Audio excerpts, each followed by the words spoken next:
went ahead and took that off the TouchFlow 3D. You can see we got the clock, call history, and our calendar with some appointments already in there. We're of course on the Sprint network. Notification bar at the top. If you tap that, there are no new notifications. So click close. One frustrating part here is you tap on the old devices, you could tap on the speaker and you could get the volume properties, tap on the battery, and we'll show you that.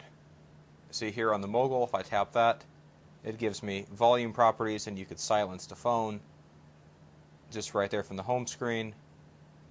Tap on the battery, and it'll show you the battery settings.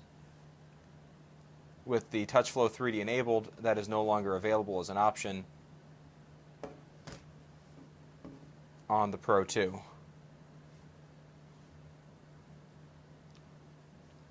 Now one of the big differences is I'm almost positive the Touch Pro 2 was designed by someone who was left-handed. This, my left hand that I'm holding it in, you can easily open the device, spin it around, and work with it like that.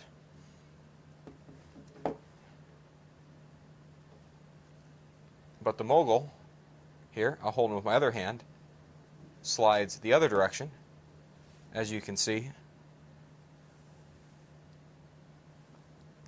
Now, opening the other way, the Mogul is very easy to use right-handed. The right hand could open it up and flip it around in one hand very easily, something that's a little more difficult to do with the Touch Pro 2.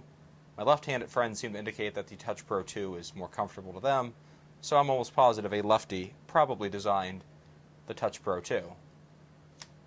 Nothing wrong with that, it's just it will take me a little getting used to. On the outside, on the devices, we got a volume rocker on the Pro 2. The Mogul, of course, had a wonderful jog dial, an OK button, a button for voice memos or for voice dialing, an onboard Wi-Fi switch. On the back, the Mogul has a 2-megapixel camera with flash.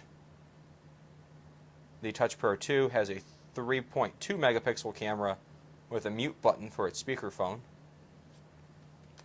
On the other side, we see one of the mics. The Mogul had a power button and a network connections button, or a communication manager button. Now looking at the bottom of the devices, you can see the extended USB connector on both devices. The Pro 2 has a 3.5mm headphone jack, whereas the Mogul did not have that. You had to use your USB headphones. The Mogul also had the reset button, an infrared port, and an externally available micro SD slot, as well as a accessory strap slot, neither of which is available at the base of the Touch Pro 2. Not a big difference in my opinion. I was always worried about my micro SD card accidentally popping out of my Mogul, something I don't have to worry about on the Touch Pro 2 because it's nicely inside the cover. To me, I consider that actually a benefit, that it's secured away. Some folks might find that annoying if they swap out their card for various reasons. Not a big deal to me, and that's actually a benefit. I'm looking forward to using the headphone jack instead of having to use the HTC USB headphones.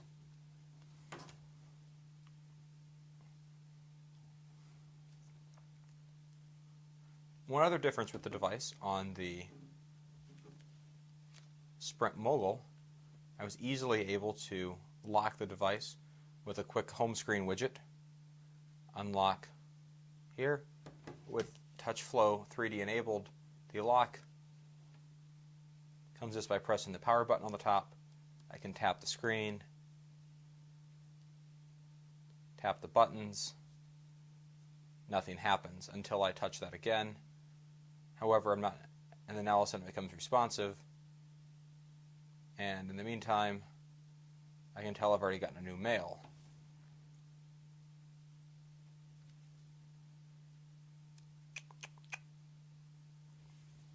Looking at the buttons on the front of the device, the Mogul of course had the D-pad, 2 soft keys, an answer and end key, Windows button, and an OK.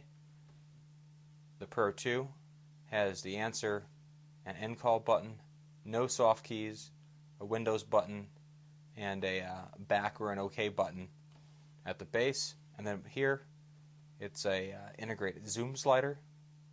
And then around the top up here is a proximity sensor, which is not entirely visible.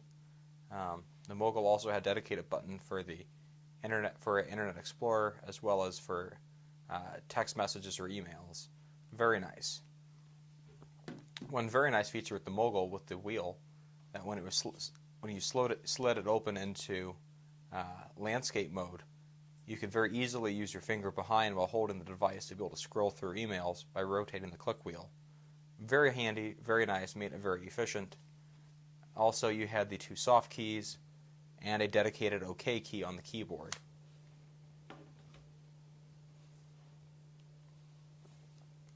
On the Touch Pro 2,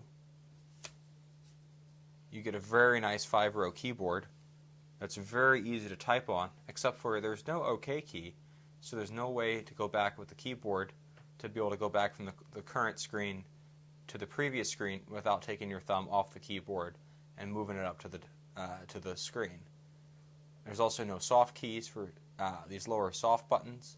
Not a big deal. Still within thumb reach to touch the button for the camera, or to touch another soft key. But now that the camera application is open, you can see the back of my hand. There's no way on the keyboard to be able to escape out of that. The only way to escape out of it is to use the arrow key here at the base of the front to be able to tap out of that like OK and flip it back around. So that's one little minor annoyance that's not present on the keyboard. Otherwise, HTC and Sprint get a 10 out of 10 for this keyboard. We'll make that a 9.5 for missing that feature. We'll make that a 9.5 for missing that feature, something that should have been standard or should have been thought about somewhere, at least as a function alternative. But it's wonderful to have SMS, mail, and internet shortcuts very easily available. If I want to open the SMS or open email, I can very easily tap those, or jump into Opera, which is the included internet browser. I went ahead and set Google as my home screen. It came with your default Sprint screen, but I personally prefer having a nice Google search window. And then you can see that zoom slider on the left. Actually, that's maximized, so it's not going to do much, but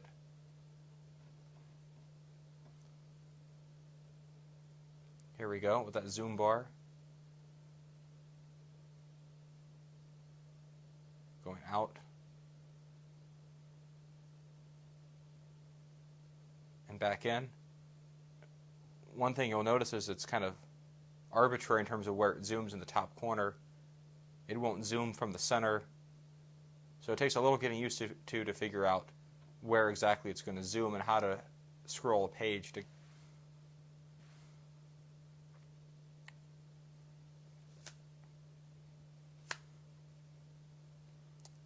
on the back. We've got our Sure Talk pattern and a microphone with our 3.2 megapixel camera with autofocus.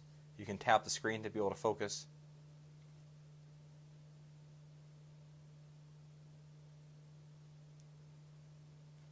And the one thing you'll notice here on the front of the screen, on the front of the device, as you're scrolling through, you can see that I have immediately, by looking at it, I have one new message. I scroll over the mail, and I can see in my Outlook email, I've got a 1, and here is my email here. This is a Facebook message here, and I can, of course, change my messages just by flipping back and forth through the envelopes in the window.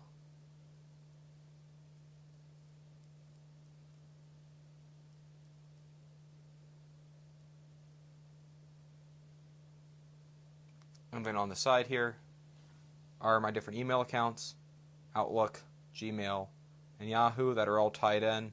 If I change over to Gmail, nice beautiful animation on the window. And you can see I've got a new Google Voice message. Going over to Yahoo, it'll flip the envelope open. And I go back and check all my mail account, my new messages in my Outlook. And then to make the notification go away, tap the message,